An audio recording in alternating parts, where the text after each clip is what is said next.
Displacement method, यानी कहने का मतलब है इसका कि किसी भी जो है ना वेरिएबल का वैल्यू है ना किसी एक इक्वेशन से जो है फाइंड करके जो है दूसरे इक्वेशन में पुट करते हैं, तो इस तरह से जो सॉल्यूशन आता है उससे हम लोग क्या बोलते हैं, प्रतिस्थापन विधि। जैसे जो एग्जांपल के थ्रू हम लोग देखेंगे, तो वहाँ पे हम लोग जो है दो इक्वेशन देखे थे। एक जो था वो a1x प्लस b1 है ना, a1x plus b1y and plus c1 is equal to 0, and the next one equation था वो a2x plus b2y and plus c2 is equal to 0। तो ये इक्वेशन हम लोग देखे थे, और इसके रिगार्डिंग जो है वो इसमें जो है लाइन ऑफ इक्वेशन किस तरह से जो कट करेगा और जो कट नहीं करेगा, पैरेलल होगा, ये सब सारी चीज़ देखे थे। तो इन्हीं सब चीज़ को जो है एक एग्जांपल के थ्रू हम लोग समझेंगे प्रतिस्थापन डिस्प्लेसमेंट मेथड में, है ना। तो एक एग्जांपल लेते हैं हम लोग इस तरह से, और इसको जो है समझने की कोशिश करेंगे। एग्जांपल है x minus 3y, x minus 3y equal to 7, ठीक है। एंड दूसरा इक्वेशन है 3x माइनस 3y, ठीक है, एंड इज इक्वल टू ये 15 है, ठीक है। तो इन दोनों इक्वेशन को जो है हम लोग है ना प्रतिस्थापन विधि से जो है हल करना है। देखते हैं कैसे सॉल्व करेंगे।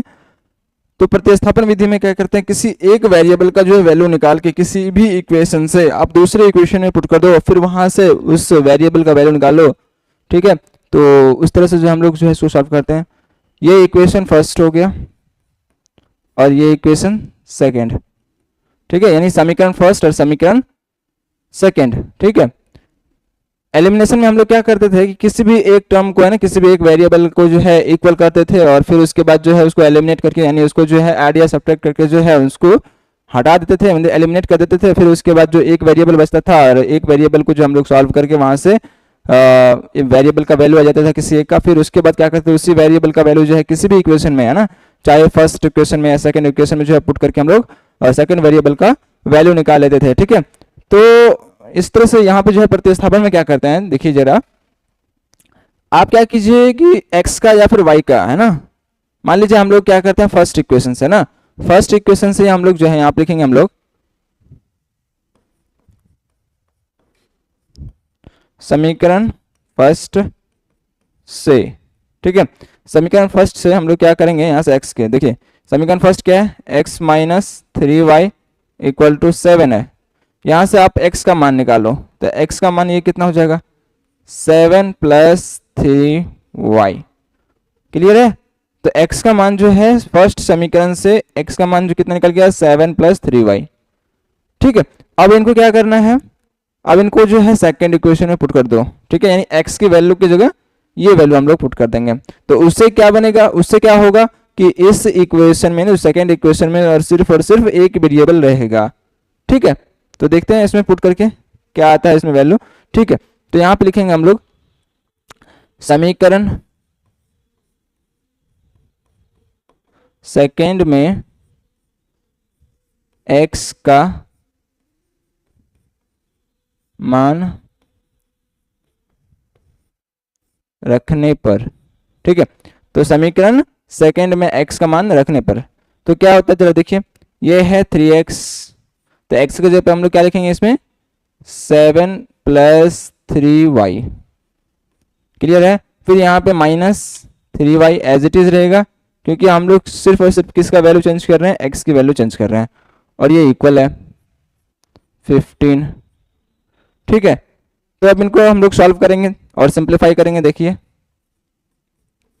ये इसको मल्टीप्लाई करेंगे, 7 3 से कितना हो जाएगा 21 plus 9y minus 3y equal to 15, ठीक है। अब चलिए इसको हम लोग सॉल्व करते हैं। तो यहाँ पे देखिए ये 9y है ना, ये 9y है, चलिए इसको आप इरेज भी कर लें। तो ये प्लस था और ये 9y एंड माइनस 3y, तो यहाँ हो जाएगा आपको 21 प्लस ये 6y इज इक्वल टू 15, और यहाँ से 6y, यहाँ पे 15 हो जाएगा, माइनस ये 21 इधर आएगा, ठीक है। तो यहाँ से ये जो वैल्यू होगा वो कितना हो जाएगा, ये हो जाएगा -6। ठीक है, तो यहाँ से जो है y की वैल्यू कितना हो जाएगा, -6/6, यानी ये कितना हो जाएगा, -1 आ जाएगा। ठीक है, तो y की वैल्यू जो है हमें निकल गया, वो कितना हो, -1 है। ठीक है, अब क्या करो, इस -1 को या तो इस इक्वेशन में पुट कर लो, है ना, ये भी क्या है, एक इक्वेशन है, इसको मान लेते हैं हम लोग थर्ड इक्वेशन है, क्योंकि पहले से ऑलरेडी हम लोग के पास जो है 2 इक्वेशन है, तो इसको हम लोग जो है किसी और इक्वेशन को नेमिंग, इसमें किसी और इक्वेशन से जो है इसको हम लोग रीनेम कर देते हैं। ठीक है, यानी इसको जो है, तो या तो आप जो है y की वैल्यू इसमें पुट कर लो, या फिर y की वैल्यू किसी भी, है ना, फर्स्ट इक्वेशन या सेकंड इक्वेशन, इसमें भी जो है पुट करके आप निकाल सकते हैं। तो चलिए हम लोग जो है फर्स्ट में ही पुट कर लेते हैं। ठीक है, y की वैल्यू जो है फर्स्ट में पुट करके वहां से हम लोग x की वैल्यू निकालते हैं। तो यहाँ पे लिखेंगे हम लोग, है ना, यहाँ पे लिखेंगे समीकरण फर्स्ट में y का मान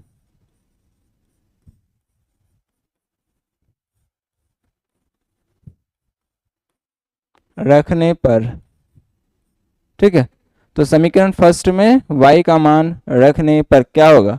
ठीक है, देखिए, तो समीकरण फर्स्ट क्या है, x - 3y = 7। ठीक है, अब देखिए y की वैल्यू हमें मालूम है ना, तो y की वैल्यू पुट कीजिए यहाँ पे, x - 3 × y की वैल्यू हो गया -1 = 7। ठीक है, यहाँ से हो जाएगा, ये देखिए माइनस माइनस प्लस हो जाएगा, यानी 3 = 7, और यहाँ से हो जाएगा x की वैल्यू 7 - 3, यानी हो जाएगा ये 4। तो x की वैल्यू भी हमें पता चल गया, है ना, x की वैल्यू कितना हो गया 4, और y की वैल्यू कितना हो गया -1। तो इन्हीं जो मेथड को हम लोग क्या बोलते हैं, डिस्प्लेसमेंट मेथड, यानी प्रतिस्थापन विधि। प्रतिस्थापन का मतलब क्या होता है, किसी भी एक वेरिएबल का वैल्यू आप निकाल के, है ना, किसी भी इक्वेशन से, चाहे आप फर्स्ट इक्वेशन से निकालो या फिर सेकंड इक्वेशन से, उसको जो है आप दूसरे इक्वेशन में जो है, अगर फर्स्ट से निकालते हैं तो उसको सेकंड में जो है पुट करेंगे, अगर सेकंड से निकाल रहे हैं तो फर्स्ट में पुट करके जो वहाँ पे से एक वेरिएबल हो जाएगा, फिर एक वेरिएबल जो होगा उनको आप सॉल्व कीजिए, वहाँ से उस वेरिएबल का वैल्यू आ जाएगा, फिर उस वेरिएबल का वैल्यू किसी भी इक्वेशन में पुट कर जो है वो आप सेकंड वेरिएबल यानी दूसरे चर का मान आप निकाल सकते हैं। ठीक है, और इस विधि को हम लोग क्या बोलते हैं, प्रतिस्थापन विधि बोलते हैं, डिस्प्लेसमेंट मेथड बोलते हैं। ठीक है, क्लियर है, तो ये चीजें हैं। अब देखते हैं एक और भी जो मेथड होता है उसको, लेकिन उससे पहले हम लोग एक और एग्जांपल इसमें हम लोग देखेंगे, है ना, जिससे कि आप लोगों को जो है क्लियर हो जाए, है ना, किसी तरह की कोई दिक्कत ना रहे। तो आइए देखते हैं, इसमें एक और एग्जांपल देख लेते हैं हम लोग। इसको जो हम लोग फटाफट से देखेंगे, जैसे एक एग्जांपल नंबर 2 हो जाएगा इसमें, वो है 8x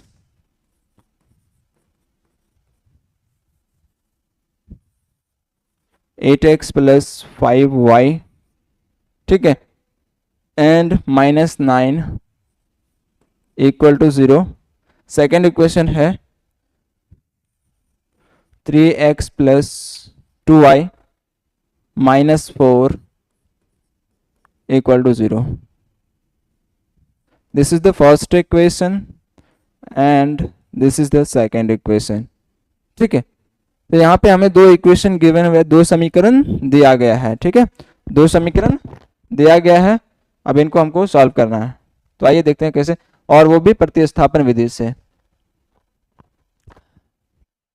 तो क्या करते हैं, प्रतिस्थापन में किसी भी एक वेरिएबल का जो है वैल्यू निकालना होता है। तो आप क्या करो, यहाँ से सेकेंड इक्वेशन से ले लो, क्योंकि थोड़ा यहाँ पे वैल्यू जो है फर्स्ट इक्वेशन में थोड़ा लेंदी है ना, बड़ा है, तो वैसे भी थोड़ा मल्टीप्लाई डिवाइड करना थोड़ा कॉम्प्लेक्स हो जाएगा, तो इसलिए आप जो है सेकंड इक्वेशन प्रेफर करो, जिससे कि आपको वैल्यू ज़्यादा जो है मल्टीप्लाई और सब्ट्रैक्ट डिवाइड ना करना पड़े। तो चलिए सेकंड इक्वेशन से हम ले लेते हैं, वैसे फर्स्ट इक्वेशन से भी कर सकते हो, कोई दिक्कत नहीं है। तो यहाँ पे लिखेंगे हम लोग फ्रॉम, यानी समीकरण सेकंड से।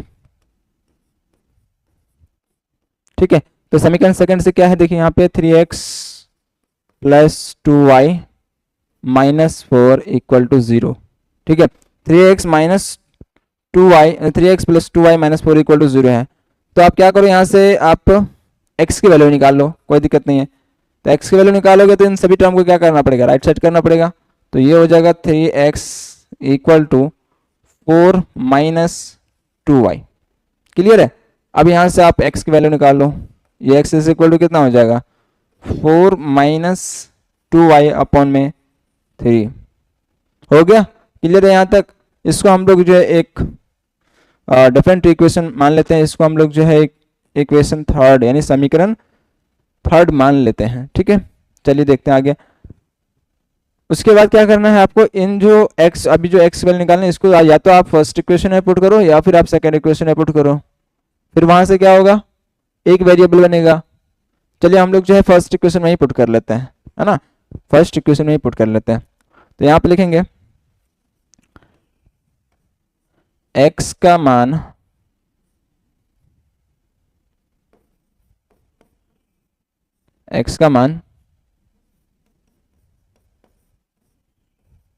समीकरण फर्स्ट में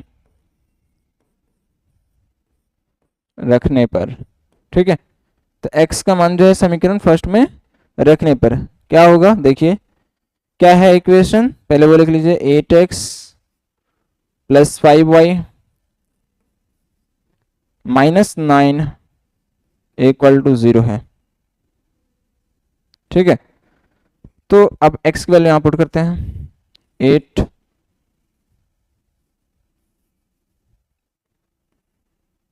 है ना, 8 इंटू यहां से हो जाएगा 4 minus 2y upon 3 plus 5y minus 9 equal to 0। चलिए इसको हम लोग सॉल्व करते हैं यानी सिंप्लीफाई करते हैं। तो देखिए मल्टीप्लाई होगा 8 से, तो 8 4 जाए कितना हो जाएगा 32 minus 16y and divided by 3 plus 5y minus 9 है ना इक्वल टू 0। अब क्या करोगे यहाँ पे एलसीएम लेके फिर उसके बाद मल्टीप्लाई करेंगे इधर, चलिए कर देते हैं हम लोग। तो ये हो जाएगा 32 माइनस 16y एंड प्लस 5 दिए 15y, ठीक है, minus 27 is equal to 0। Clear है। अब बस इसको ऐड कीजिए, तो देखिए यहाँ पे ये माइनस 16y और ये प्लस का 15y होगा, तो कितना हो जाएगा माइनस का y, ठीक है। और देखिए यहाँ पे ये 32 और ये माइनस 27, ठीक है, तो ये कितना होगा बताइए, तो ये हो जाएगा 5, तो 5 हो जाएगा, ठीक है। तो ये हो जाएगा आपको प्लस का 5 इक्वल टू 0। अब फिर यहाँ से आप y को राइट साइड लेके चले जाएं या फिर इसको कांस्टेंट को ही आप जो राइट साइड लेके चले जाएं, तो वहाँ से y की वैल्यू कितना निकल जाएगा, y की वैल्यू आ जाएगा आपको 5, y की वैल्यू 5 आ जाएगा। तो देखिए कितना सिंपल तरीके से हम लोग जो है क्या किए, प्रतिस्थापन विधि से किसी एक वेरिएबल का वैल्यू सेकेंड इक्वेशन में पुट करके जो है हम लोग वहाँ से एक वेरिएबल की वैल्यू निकाल लिए। तो y की वैल्यू अब आ गया, तो y की वैल्यू आप किसी भी इक्वेशन में पुट करके जो है आप x की वैल्यू निकाल सकते हैं। तो देखिए यहाँ पे x ऑलरेडी पहले से निकाला हुआ है ना, तो आप इसी इक्वेशन में पुट कर लो, या वैसे आप फर्स्ट इक्वेशन में पुट कर सकते हो, कोई दिक्कत नहीं है। तो यहाँ पे हम लोग लिखेंगे अगेन y का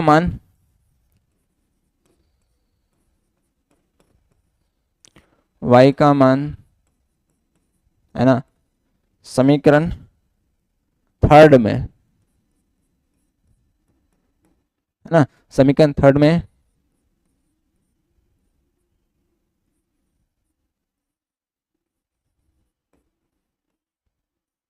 रखने पर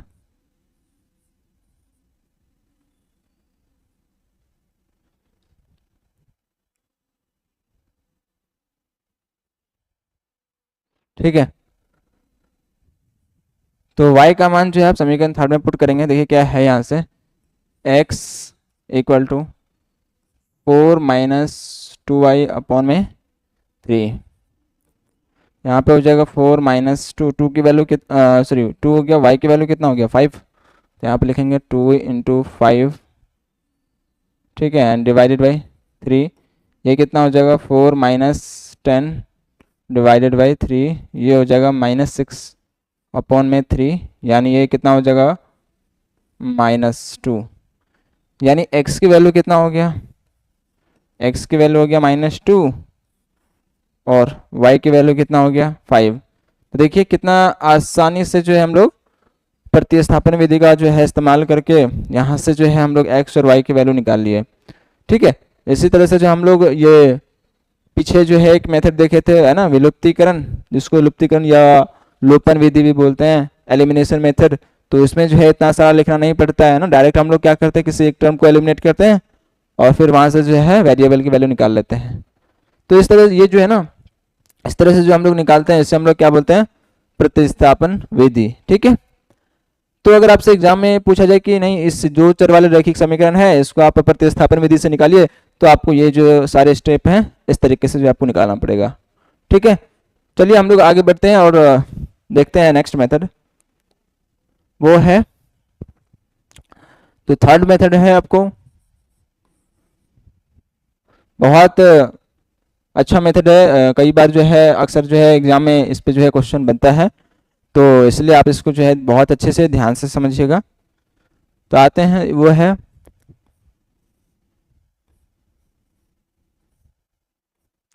वर्ज गुणन,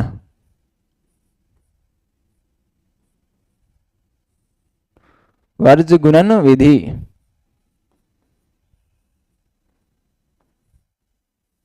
ठीक है। इसको इंग्लिश में आप बोलते हैं क्रॉस मल्टीप्लिकेशन मेथड,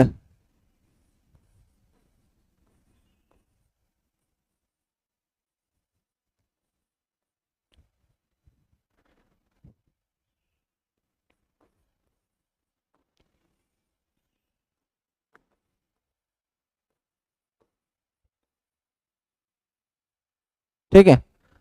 तो इंग्लिश में इसे क्या बोलते हैं, क्रॉस मल्टीप्लिकेशन मेथड, समझिएगा इनको। देखिए दो इक्वेशन होता है हमारे पास, तभी जाके हम लोग किसी भी मेथड को अप्लाई कर पाते हैं। तो उसी तरह से जो हम लोग दो इक्वेशन यहाँ पे ले लेते हैं, पहले ax plus B Y plus C equal to 0, ये एक इक्वेशन हो गया, है ना। कोई भी इक्वेशन होगा बस इसी फॉर्म में, स्टैंडर्ड फॉर्म के अकॉर्डिंग ही होगा, ठीक है। दूसरा इक्वेशन हम लोग लेते हैं डी एक्स प्लस, है ना, A X plus B Y plus C equal 0, and दूसरा इक्वेशन हो गया डी एक्स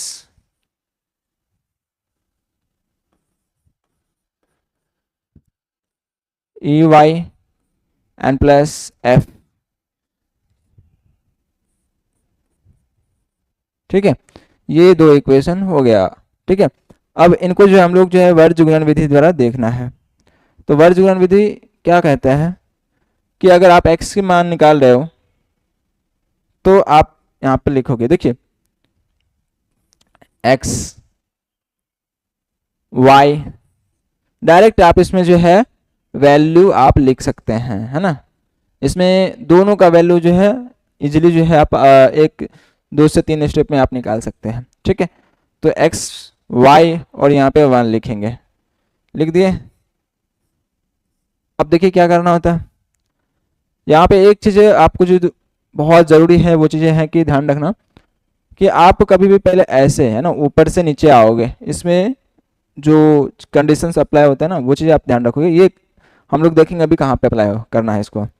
तो पहले स्टेप में, फर्स्ट स्टेप में क्या करना होता है आपको, ऊपर से नीचे, फिर सेकंड स्टेप में क्या करना होता है, नीचे से ऊपर, है ना।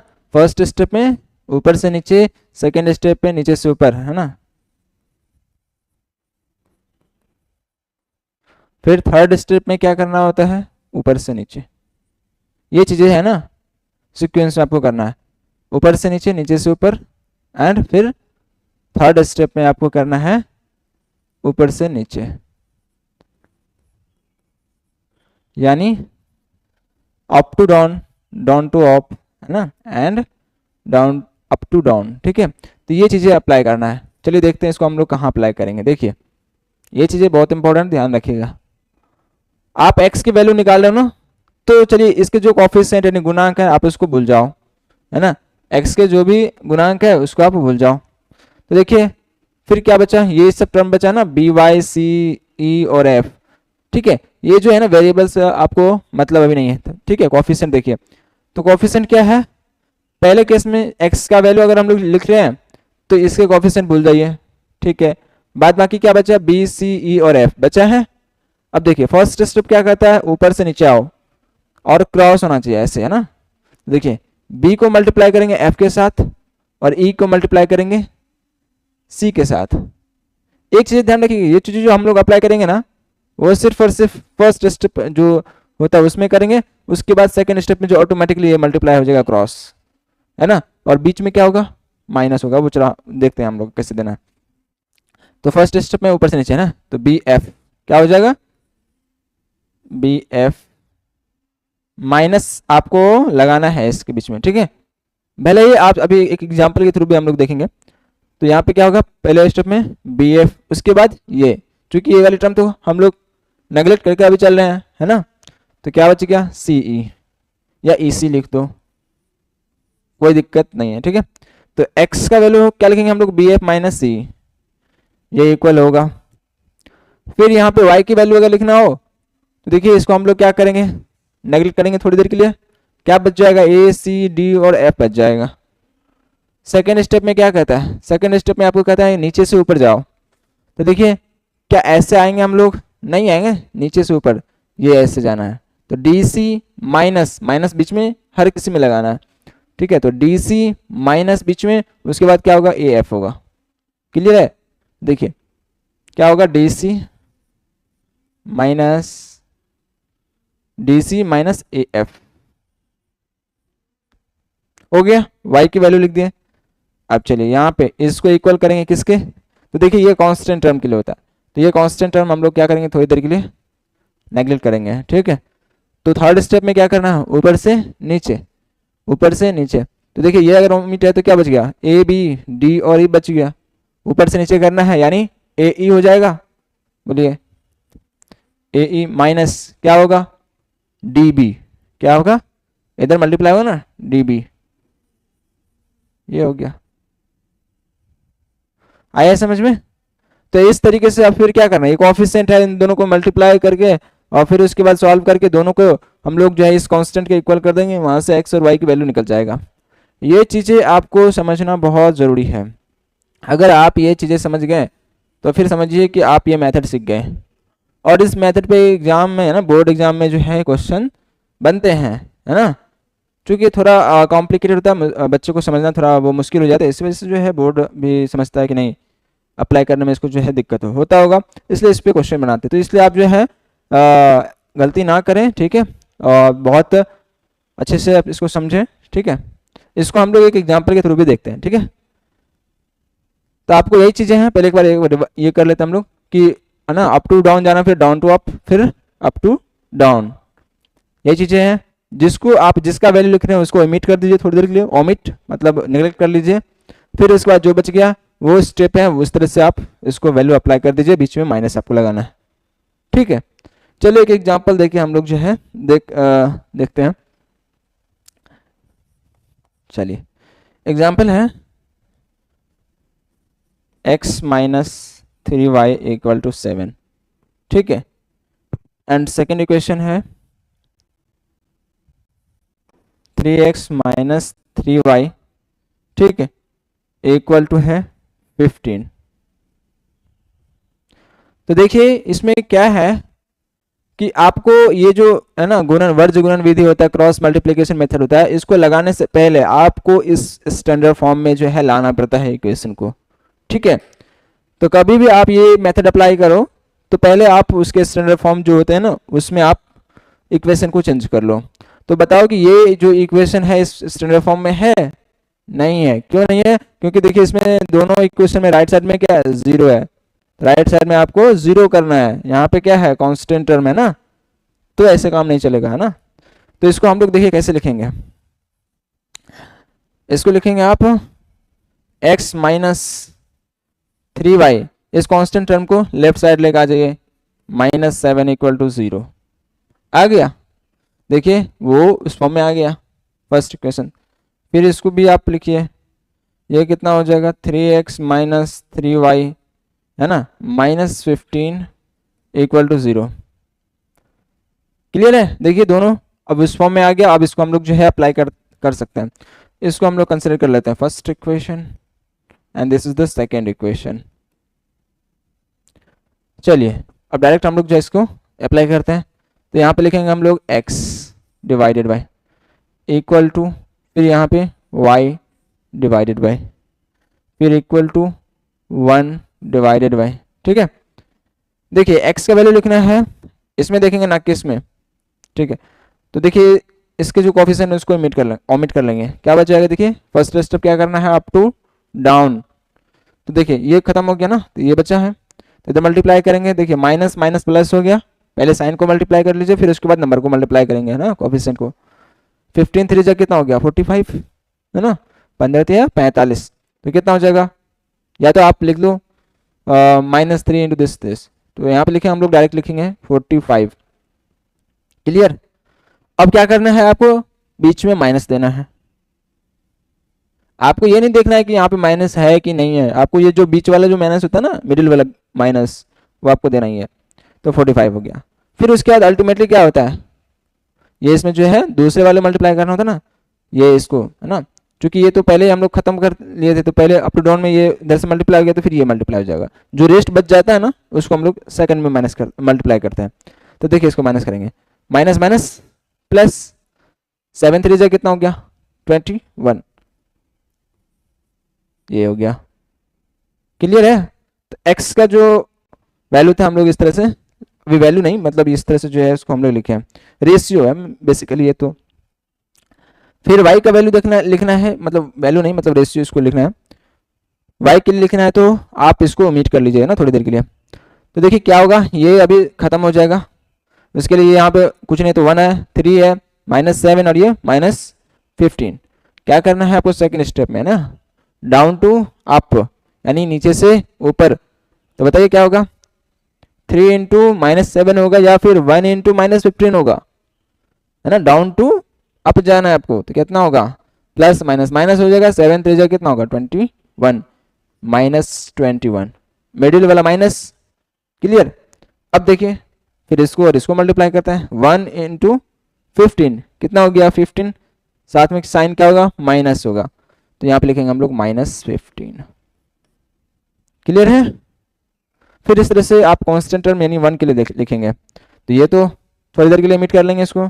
क्या बच जाएगा, देखिए थर्ड स्टेप में क्या करना है, अप टू डाउन, यानी यहाँ पे 1 है, यहाँ पे कितना है -3, साइन मल्टीप्लाई कीजिए पहले, तो कितना हो जाएगा माइनस का, और यहाँ पे 1 इंटू कितना होगा 3, तो कितना होगा -3। ठीक है। फिर ये मिडिल वाला माइनस, उसके बाद इसको मल्टीप्लाई कीजिए, ये कितना होगा -9 होगा। बोलो क्लियर है। ठीक है। अब इसको हम लोग क्या करेंगे, सिंप्लीफाई करेंगे। ठीक है, तो ये हो जाएगा x डिवाइडेड बाय, ये लिखो ना लिखो कोई दिक्कत नहीं, चलो मिटाई लो। तो इसमें से माइनस करेंगे, कितना होगा ये 4 2 24,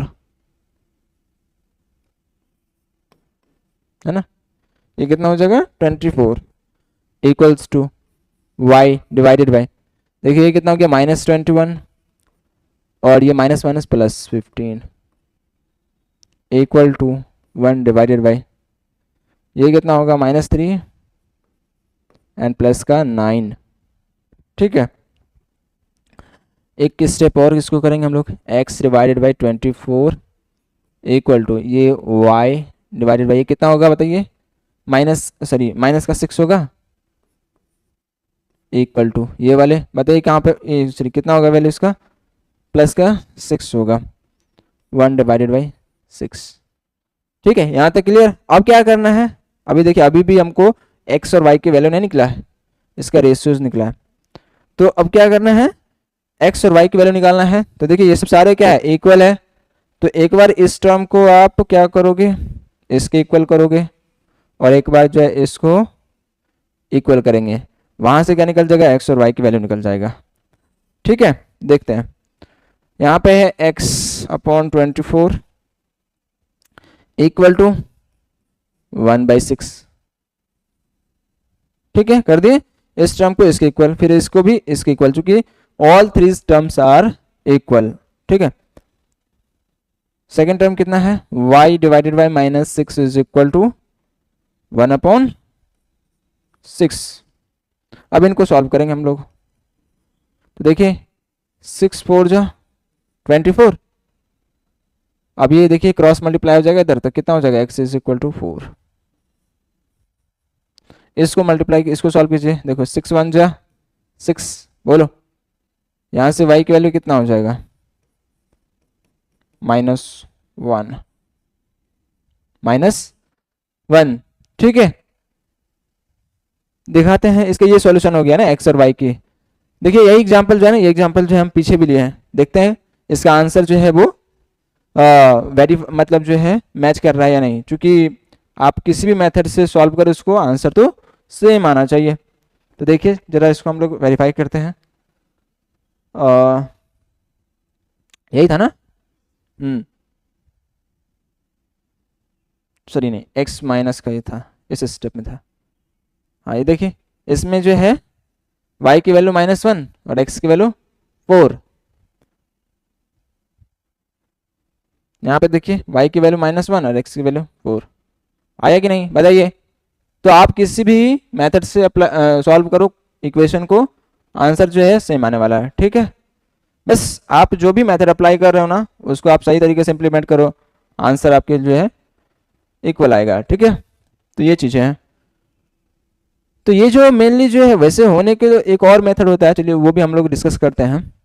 वैसे कितना आदमी पढ़ाने को तो 4 5 मेथड भी पढ़ाते हैं, बट 4 मेथड आदमी को तो पढ़ना ही चाहिए। क्योंकि ये जो 3 मेथड जो अभी हम लोग डिस्कस किया ना, वो काफ़ी इंपॉर्टेंट है। एक और मेथड है जिसको वैसे ज़्यादातर इस्तेमाल नहीं किया जाता, लेकिन हाँ उसका भी कभी कभी इस्तेमाल हो जाता है, तो आप उनको भी जो है देखेंगे। ठीक है, और लेकिन सबसे ज़्यादा इंपॉर्टेंट अगर जो है इस मेथड में, तो ये सबसे ज़्यादा इंपॉर्टेंट मेथड है। तो आपको यहाँ पे ध्यान रखना है इस मेथड को। थोड़ा ये कॉम्प्लिकेटेड हो जाता है, लेकिन अगर आप इसको सही से अगर समझें तो बहुत ईजिली आप कर सकते हैं इसको। तो चलिए एक और मेथड है, उसको हम लोग फटाफट से करते हैं, है ना। उसको हम लोग बोलते हैं तुलनात्मक मेथड, है ना।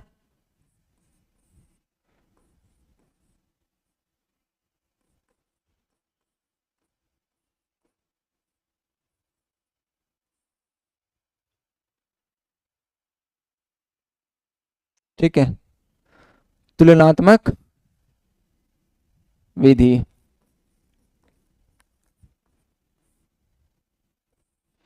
जिसको इंग्लिश में बोलते हैं क्या, कंपैरिजन मेथड, है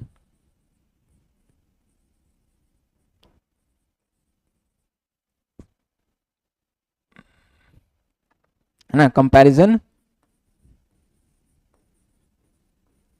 method.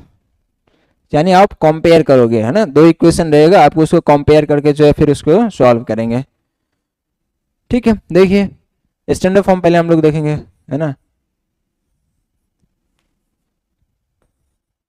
a1x plus b1y plus c1 equal to 0। आप ए बी सी डी भी ले सकते हो, कोई दिक्कत नहीं है। फिर उसके बाद जो है यहाँ पे लिखेंगे a2x plus b2y plus c2 equal to 0। Clear है। अब तुलनात्मक मतलब क्या होता है, कंपेयर करो, है ना। क्या करो आप, इसको हम लोग लेते हैं फर्स्ट इक्वेशन और यहाँ पे सेकंड इक्वेशन। ठीक है, आप इस दोनों इक्वेशन में से किसी एक वेरिएबल का वैल्यू निकालो। ठीक है, किसी एक इक्वेशन का वैल्यू निकाल लो आप। तो यहाँ पे लिखेंगे हम लोग, है ना, फ्रॉम फर्स्ट इक्वेशन, है ना, यानी पहले समीकरण से। क्या है, देखिए a1x plus b1y plus c1 equal to 0। यहाँ से आप x के मान निकाल लो। ठीक है, तो x के मान अगर निकालोगे आप, तो वो कितना हो जाएगा, ये सब सारे क्या होगा, राइट साइड जाएगा ना, ये -c1 plus b1y and divided by a1, ये होगा कि नहीं बताइए। अभी माइनस हमने इसमें से कॉमन ले लिया, क्योंकि ये दोनों जो है राइट साइड जाएंगे तो माइनस में होगा, तो इसमें यहाँ पे कॉमन ले लिया, तो कोई दिक्कत वाली बात नहीं, आप मल्टीप्लाई भी कर सकते हो। तो ये x की मान निकल गया, ये लेकिन जो है आपको इस फॉर्म में, लेकिन y के फॉर्म में भी है, कोई दिक्कत नहीं है, रहने दीजिए। अभी इसको हम लोग जो है यहाँ पे लेते हैं थर्ड इक्वेशन, थर्ड समीकरण, एंड यहाँ पे लिखेंगे अब, चलिए एंड लिख लेते हैं ना,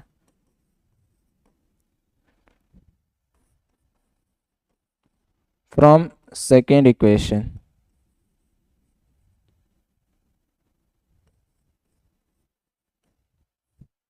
ठीक है। ये फर्स्ट इक्वेशन से हम लोग x का वैल्यू निकाले हैं, उसी तरह से आप सेकेंड इक्वेशन से भी x का वैल्यू निकालो।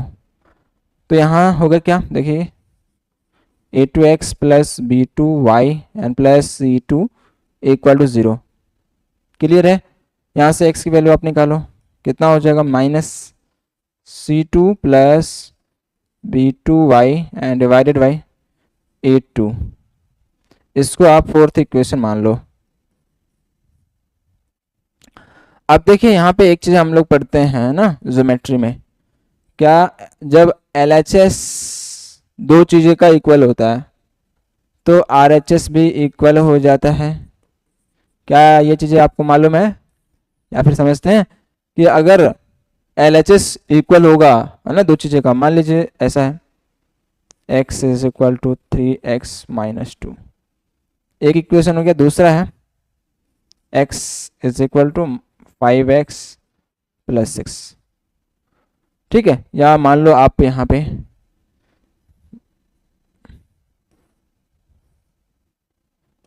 सिक्स के है, ठीक है, कोई दिक्कत नहीं, कुछ भी हो सकता है। तो देखिए यहाँ पे क्या है, LHS इक्वल है दोनों इक्वेशन का, तो हम लोग यहाँ से RHS को इक्वल कर सकते हैं। क्या कर सकते हैं, RHS को इक्वल कर सकते हैं।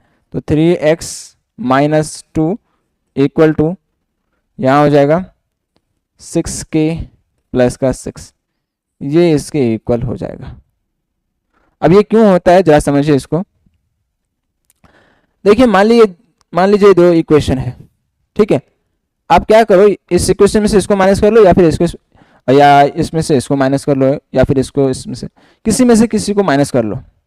तो जब अगर ये मान लीजिए करोगे, मान लीजिए हम लोग क्या करते हैं ना, हाँ इसमें से इसको माइनस कर लेते हैं ना, ये जो इसमें से इसको, तो ये देखिए, ये देखो लेफ्ट साइड में क्या होगा, x minus x equal to ये होगा 3x माइनस 2,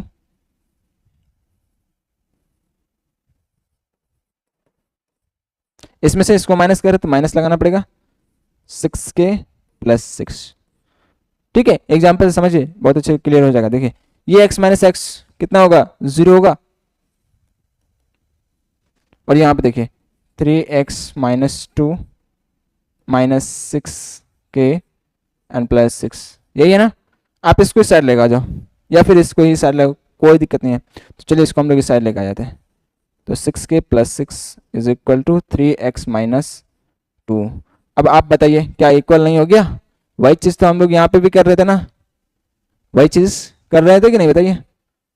तो ये कैसे आया, ये चीज़ हम लोग समझ लिए है ना। जब LHS इक्वल होता है किसी भी दो इक्वेशन का या किसी भी एक्सप्रेशन का, तो उसका RHS भी इक्वल हो जाता है। ये कैसे आता है, ये चीज़ हम लोग यहाँ से देखें, ठीक है, क्लियर है।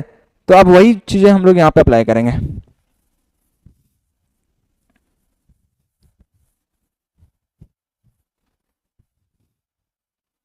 देखिए तो अब हम लोग यहाँ पे लिखेंगे नाउ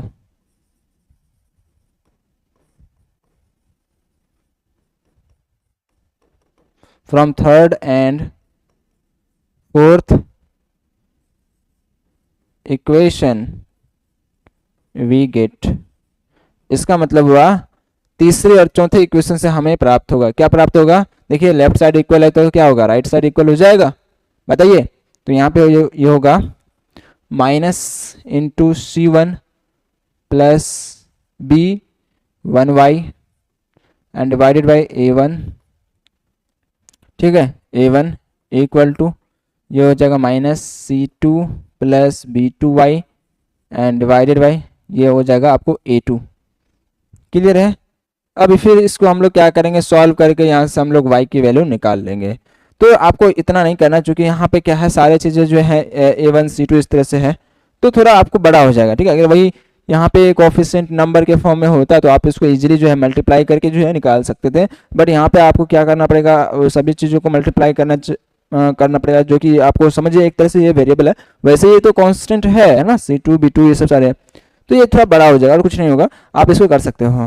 ठीक है, तो ये चीज़ें हैं, यहाँ से आप निकाल सकते हो, है ना, y की वैल्यू। और फिर y की वैल्यू आ जाएगा तो आप किसी भी इक्वेशन में, चाहे थर्ड में फोर्थ में आप पुट कर लो, वहाँ से x की वैल्यू निकल जाएगा। तो इसी को ही हम लोग क्या बोलते हैं, तुलनात्मक विधि यानी comparison method.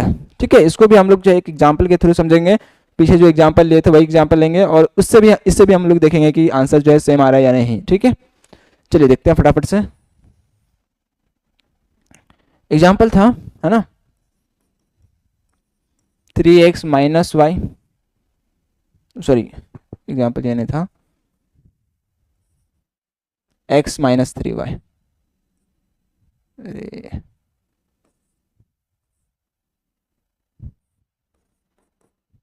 x minus 3y equal to 7। ठीक है, ये फर्स्ट इक्वेशन था। सेकेंड इक्वेशन था 3x minus 3y equal to 15। ये दो इक्वेशन आपको गिवन है। ठीक है, अब इनको सॉल्व करना है आपको बाय कंपैरिजन मेथड। बताओ आप किसको जो है इक्वल करना चाहोगे, x को या फिर y को। ठीक है, आप किसी टर्म को भी इक्वल कर सकते हो, कोई दिक्कत नहीं। वेरिएबल के साथ अगर कोई कोएफिशिएंट है ना, वो दोनों अगर टर्म इक्वल है तो आप उसको भी इक्वल कर सकते हो, कोई दिक्कत नहीं है। तो देखिए यहाँ पे x को भी हम लोग कर सकते हैं और y को भी कर सकते हैं और किसी टर्म को भी इक्वल कर सकते हैं, जिससे कि क्या हो, हमारे पास है ना कोई एक वेरिएबल जो है एलिमिनेट हो जाए, है ना, एलिमिनेशन जैसे पढ़े थे, तो उस तरह से। तो आप क्या करो, यहाँ से जैसे हमको यहाँ पे दिख रहा है, ये 3y को अगर हम लोग इक्वल कर लें, है ना, तो यहाँ पे सिर्फ और सिर्फ जो है जो कंपेयर करके जो आएगा वो इसमें x होगा, या तो आप इस तरह से। ठीक है, चलिए हम लोग इसको ही कर लेते हैं ना, इस टर्म को। वैसे आप x की भी वैल्यू निकाल के, चलिए हम लोग x ही के कर, है ना, x का ही वैल्यू निकाल के कर लेते हैं, कोई दिक्कत वाली बात नहीं है। चलिए यहाँ पे लिखेंगे ना, फ्रॉम फर्स्ट इक्वेशन क्या है, x की वैल्यू निकाल रहे हैं, तो x इज इक्वल टू, चलिए पहले इक्वेशन लिख लें, x minus 3y equal to 7। यहाँ से ये आ जाएगा आपको x is equal to 7 plus 3y, ये इक्वेशन थर्ड। ठीक है, एंड उसके बाद फिर यहाँ पे लिखेंगे हम लोग फ्रॉम सेकेंड इक्वेशन। ठीक है, सेकेंड इक्वेशन से देखिए क्या है, यहाँ से भी आपको x की वैल्यू निकालना पड़ेगा, है ना। क्या है equation, 3x minus 3y equal to 15। यहाँ से आप x की वैल्यू निकालोगे, वो हो जाएगा आपको 15 प्लस का 3y एंड डिवाइडेड बाई 3। होगा या नहीं होगा ना। ठीक है, आप इसको डिवाइड भी कर सकते हो, सिंप्लीफाई मतलब तो फिर इजी हो जाएगा। ये हो जाएगा 5 एंड प्लस y। क्लियर है यहाँ तक। ठीक है, इसको हम लोग लेते हैं, इसको ऐसे लिखेंगे, x is equal to 5 plus y। ये इक्वेशन फोर्थ हो गया। अब क्या करेंगे, देखो यहाँ पे इसमें भी LHS इक्वल है तो RHS इक्वल हो जाएगा, तो यहाँ पे लिखेंगे हम लोग नाउ, है ना, अगेन फ्रॉम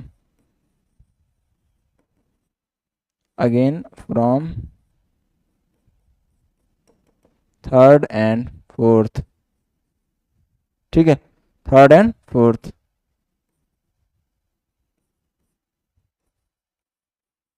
वी गेट।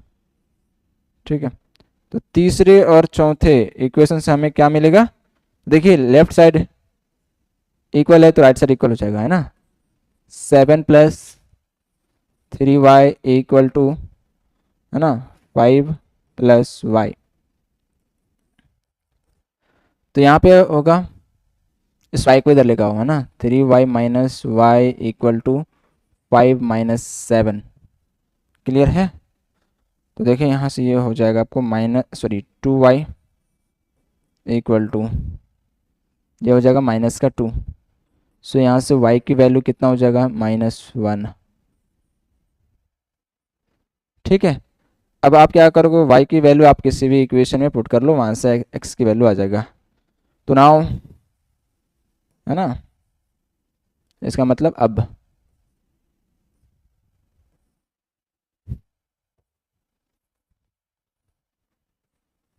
ठीक है, यहाँ पे लिखेंगे हम लोग नाउ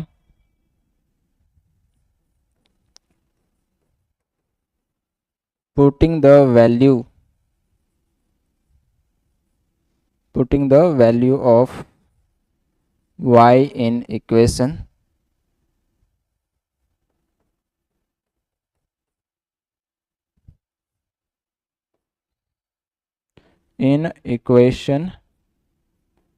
थर्ड, है ना, यानी y का मान थर्ड इक्वेशन में रखने पर क्या होगा, जरा देखिए। तो यहाँ से इक्वेशन क्या है, x is equal to 7 + 3 into y का मान कितना रखना है, -1 रखना है।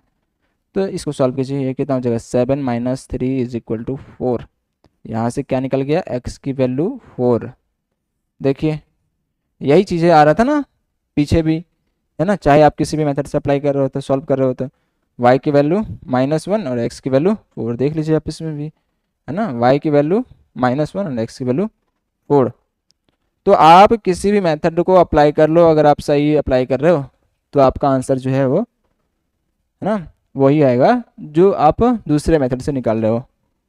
तो ये कुछ मेथड था, है ना, जो हम लोगों जो है डिस्कस किए, और इन्हीं मेथड से आपको जो है सारे इक्वेशन सॉल्व करने होते हैं, है ना।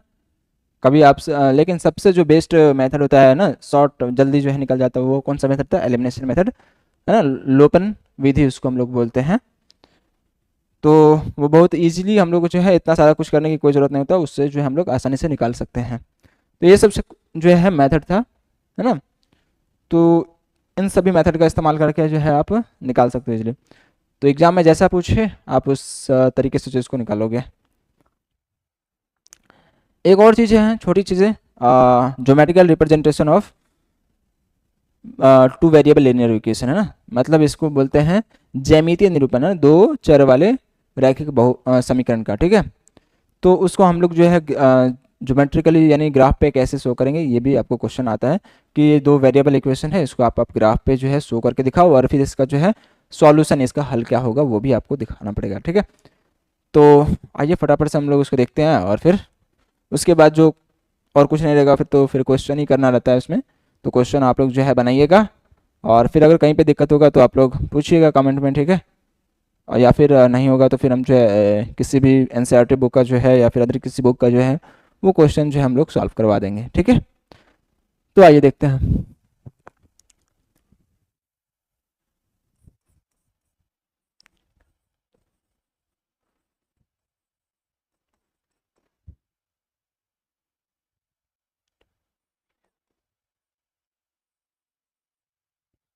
ज्योमेट्रिकल रिप्रेजेंटेशन,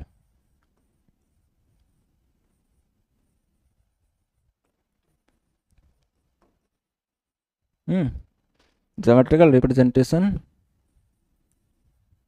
ऑफ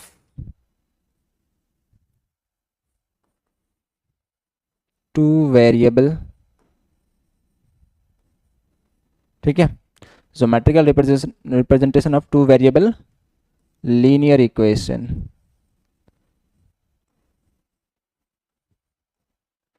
इसको हिंदी में क्या बोलते हैं, इसको हिंदी में बोलते हैं, है ना, दो चर वाले रैखिक समीकरण का,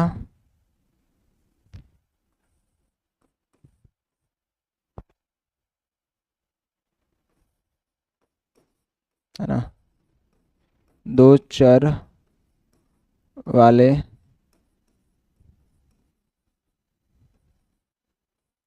रैखिक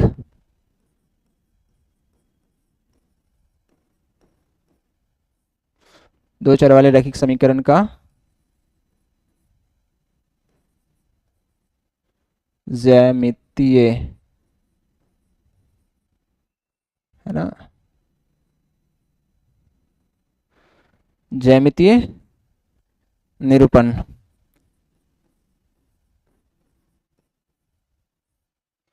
ये बोलते हैं। ठीक है, देखिए इसको हम लोग कैसे शो करेंगे। अच्छा एक बात बताइए, पहली बात तो आप लोग पीछे भी पढ़े होंगे, रैखिक समीकरण है मतलब लीनियर इक्वेशन है, तो इसका ग्राफ कैसे बनेगा आप लोग बताइए। पीछे भी हम लोग जो है पोलिनोमियल में भी डिस्कस किए थे, है ना। तो रैखिक समीकरण का जो ग्राफ होगा ना वो हमेशा क्या बनता है, स्ट्रेट लाइन बनता है ना, स्ट्रेट लाइन। यानी जो भी इसमें ग्राफ बनेगा वो कैसा बनेगा, स्ट्रेट लाइन बनेगा। क्या पैराबोलिक बनेगा, है ना, परवलय आकार का नहीं, कैसा बनेगा, स्ट्रेट लाइन बनेगा। ठीक है, चलिए एक एग्जांपल लिखिए इसको, चूंकि मेनली जो है वो एग्जांपल के थ्रू आप इसको समझ सकते हैं। ठीक है, तो देखिए पीछे वाला ही एग्जांपल हम लोग लेते हैं। जैसे ये था, है ना, इसको हम लोग को प्लॉट करना है, यानी ड्रॉ करना है ग्राफ पे, कैसे शो करेंगे। ठीक है, तो आप क्या करो यहाँ पे, पहले इक्वेशन लिख लेते हैं हम लोग फटाफट से, है ना। x minus 3y equal to 7 and उसके बाद था 3x minus 3y equal to 15, यही था,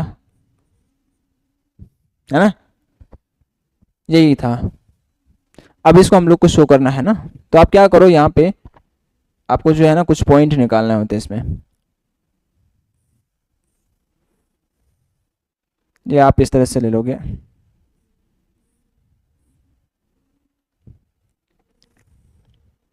यहाँ पे x और यहाँ पे y की वैल्यू हम लोग रखेंगे। लेट से, चलिए हम लोग जब x की वैल्यू, सॉरी y की वैल्यू 0 रखते हैं, y की वैल्यू 0 रख लें, कुछ भी x की वैल्यू आप कुछ भी रख सकते हो। ठीक है, किसी भी एक वेरिएबल का वैल्यू रखो तो दूसरे वेरिएबल की वैल्यू आ जाएगा किसी भी इक्वेशन से। लेकिन ये चीज़ें है ना दोनों इक्वेशन के लिए करना पड़ेगा। यहाँ पे लिखेंगे हम लोग फॉर इक्वेशन फर्स्ट, इसको बोलते हैं इक्वेशन, समीकरण फर्स्ट के लिए, है ना, समीकरण पहले के लिए, इसको हम लोग ये फर्स्ट इक्वेशन कर देते हैं और ये सेकंड, है ना। तो दूसरे इक्वेशन के लिए, तो पहले इक्वेशन के लिए आप क्या करो, एक्स की सॉरी वाई की वैल्यू 0 रख लो, वाई की वैल्यू 0, है ना। जब ये 0 रखेंगे तो 0 हो जाएगा कंप्लीट, तो एक्स की वैल्यू कितना हो जाएगा, 7। क्लियर है। अब आप क्या करो, y की वैल्यू 1 रख लो, 1 नहीं -1 रखो, कितना, 1 भी रख सकते हो, कोई दिक्कत नहीं है।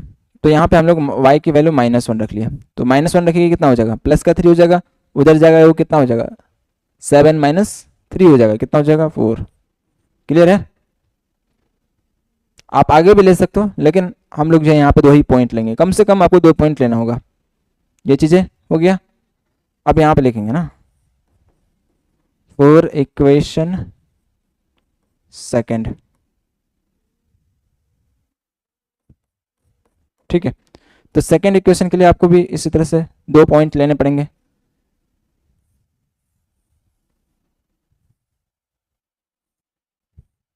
ठीक है, देखिए सेकंड इक्वेशन में आप वैल्यू पुट करके देखिए, यहाँ पे अगर हम लोग y की वैल्यू 0 ले लेते हैं, y की वैल्यू 0, तो x की वैल्यू कितना हो जाएगा, ये खत्म, 3x इक्वल टू 15 हो जाएगा, तो यहाँ से ये 3 से कैंसिल होगा, कितना होगा, x की वैल्यू 5 हो जाएगा, है ना, 5। फिर आप क्या करो, x की वैल्यू 0 रख लो, है ना, x की वैल्यू 0 रख लो। जब x की वैल्यू 0 रखेंगे तो ये कितना हो जाएगा, -3y इज इक्वल टू 15। सो यहाँ से y की वैल्यू कितना हो जाएगा, -5 हो जाएगा। क्लियर है, 2 पॉइंट हो गए। अब इनको क्या करना है, एक ग्राफ पेपर पर ड्रॉ करना है। चलिए करते हैं।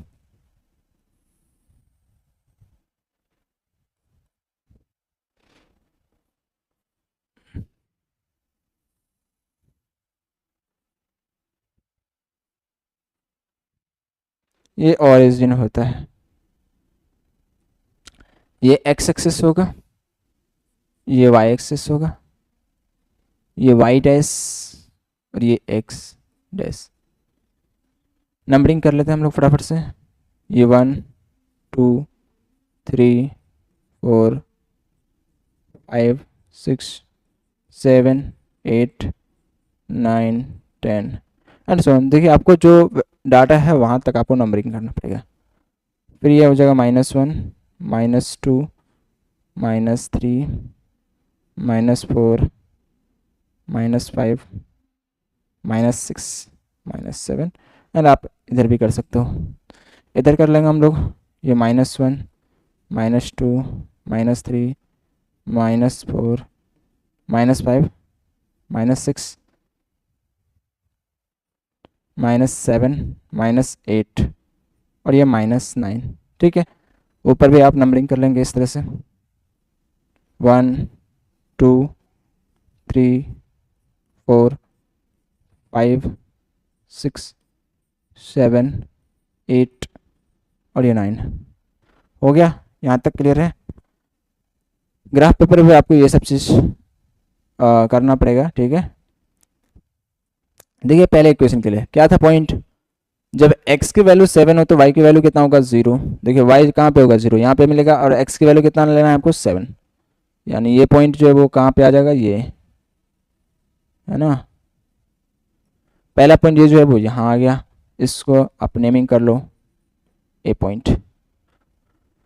दूसरा जो पॉइंट है वो कितना है, x की वैल्यू 4 और y की वैल्यू -1। देखिए तो y की वैल्यू -1 ये हो गया, और x की वैल्यू कितना हो गया 4 ये हो गया।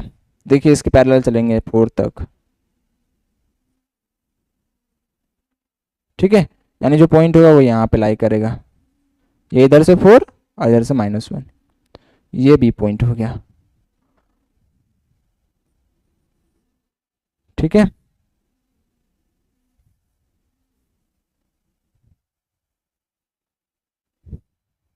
चलिए ठीक है। अब इसको क्या करेंगे, दो पॉइंट को हम लोग क्या करेंगे, एक स्ट्रेट लाइन से मीट करेंगे।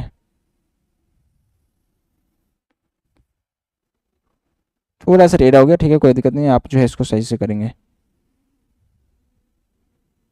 ये कुछ ऐसा ही जाएगा। ठीक है,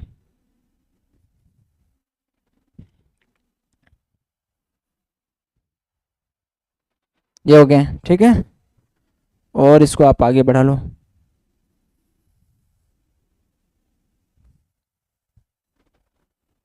ये फर्स्ट इक्वेशन का लाइन हो गया। ठीक है, सेकंड इक्वेशन की लाइन क्या, देखिए x की वैल्यू 5 और y की वैल्यू 0, y की वैल्यू 0 और x की वैल्यू 5, ये देखिए यहाँ हो गए। दूसरा पॉइंट क्या है, x की वैल्यू 0 और y की वैल्यू -5, है ना। x की वैल्यू 0 एंड y की वैल्यू -5, यानी ये जो पॉइंट होगा ये यहाँ होगा, है ना। पहले में क्या था, x की वैल्यू 5 और y की वैल्यू 0। ठीक है, एंड दूसरा क्या था, x की वैल्यू 0 एंड y की वैल्यू -5। ठीक है, ये वाली जो है इसी पॉइंट पे होगा, यानी ये लाइन हो जाएगा ना सीधा।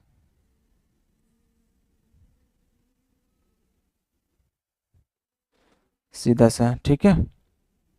लेकिन आई थिंक देखिएगा जरा आप लोग फटाफट से, x की वैल्यू 7 और y की वैल्यू 0। ठीक है, x की वैल्यू 4, x की वैल्यू 4 और y की वैल्यू -1। ठीक है, यहाँ तक आई थिंक यहाँ पे कहीं गड़बड़ तो नहीं हुआ। देखिए जरा यहाँ पे x की वैल्यू 5, ओ सट, यहाँ पे गड़बड़ हो गया, देखिएगा। तो x की वैल्यू अगर हम लोग 5 रखेंगे 15 होगा, तो 15 हो गया। यहाँ पे y की वैल्यू तो 0, ठीक है, एंड x की वैल्यू 0 रखेंगे, x की वैल्यू 0, तो y की वैल्यू कितना हो गया, y की वैल्यू हो गया -5। ये भी ठीक है, क्या दिक्कत है, कुछ दिक्कत नहीं है ना। यहाँ पे अगर देखें ये वाली लाइन ड्रॉ नहीं हो रहा, 0 एंड -5, ये हो गया 5 एंड 0, 5 एंड 0। अच्छा, ये देखिए x था ना, सॉरी ये गड़बड़ है, ये जो पॉइंट है ना x का लेना है, तो x पे यहाँ पे होगा ना, और y 0 होगा, तो ये 0 यहाँ होता है। तो ये चीज़ें, ये पॉइंट यहाँ पे होगा, वही तो बोल रहा था, गड़बड़ कहाँ पे हो रहा है। तो ये हो गया है ना, एक पॉइंट यहाँ, एक पॉइंट यहाँ, इन दोनों को मिला दो।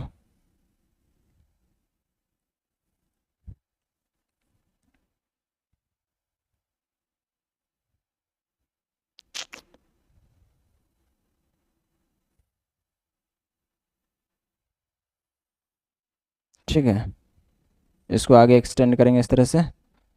यहाँ पे था 5 है ना, यहाँ 7 था, यहाँ पे 6 था, इस तरह से। तो ये कहाँ पे कट कर रहा है, देखिए ये यहाँ पे कट कर रहा है, ये होगा यहाँ पे ग्राफ पेपर पे जो बहुत एग्जैक्ट बनता है, तो आप वो लोग वो जो है इसी प्रोसेस का इस्तेमाल करेंगे और वहाँ पे जो है ड्रॉ करने की कोशिश करेंगे, वहाँ पे बहुत अच्छे से तरीके से जो है बनेगा। ठीक है, कोई दिक्कत नहीं होगा। तो ये जो आप इसका नेमिंग कर लेंगे हम लोग, है ना, ये जहाँ पे कट करता है ना, यही पॉइंट जो है उसका इंटरसेक्शन पॉइंट जो हम लोग निकाले थे इधर, है ना, ये x की वैल्यू 4 और y की वैल्यू -1 पे ये कट करता है। x की वैल्यू ये 4 यहाँ पे और y की वैल्यू यहाँ पे, यानी यहाँ पे ये कट करता है। ठीक है, यहाँ पे थोड़ा लाइन जो है वो है ना, अच्छे से ड्रॉ नहीं हो पाया, इसी वजह से यहाँ पे थोड़ा आगे कट कर रहा है। तो कोई दिक्कत नहीं, आप जो है इसको ग्राफ पे ड्रॉ करेंगे तो बहुत ईजिली कर पाएंगे। ये पहला लाइन था x - 3y = 7, और ये जो सेकंड लाइन था ये इसको हम लोग नेमिंग कर देंगे 3x - 3y = 15। ठीक है, तो इस तरह से जो है हम लोग इसको ग्राफ पे रिप्रेजेंट करते हैं बहुत ईजिली, कोई दिक्कत वाली बात नहीं है, इसमें कर सकते हैं। ठीक है, तो इस तरह से जो है आप जो भी क्वेश्चन है आप इसको सॉल्व कीजिए 2 वेरिएबल लीनियर इक्वेशन में, बहुत इजीली आप सॉल्व कर पाएंगे, कोई दिक्कत नहीं होगी, है ना, कोई दिक्कत नहीं होगी आपको। सारे क्वेश्चन जो है इसी पे हैं, है ना, सारे चीज़ हम लोग इसमें देखें, चाहे ग्राफ हो चाहे लाइन, है ना, वो कट करेगा या नहीं करेगा, लाइन का जो कंडीशन है ना, किस केस में जो है इसके कितने सॉल्यूशन होंगे, वो सब सारी चीज़ हम लोग देखे थे। तो कोई दिक्कत नहीं होगी। ठीक है, आप लोग क्वेश्चन सॉल्व कीजिए, चाहे वो एनसीईआरटी बुक से या फिर किसी भी बुक से सॉल्व कीजिए। ठीक है, तो सारे क्वेश्चन जो है वो सॉल्व होंगे, तो ये चीज़ें ध्यान रखिएगा। ठीक है, ध्यान, बहुत बहुत धन्यवाद, थैंक यू।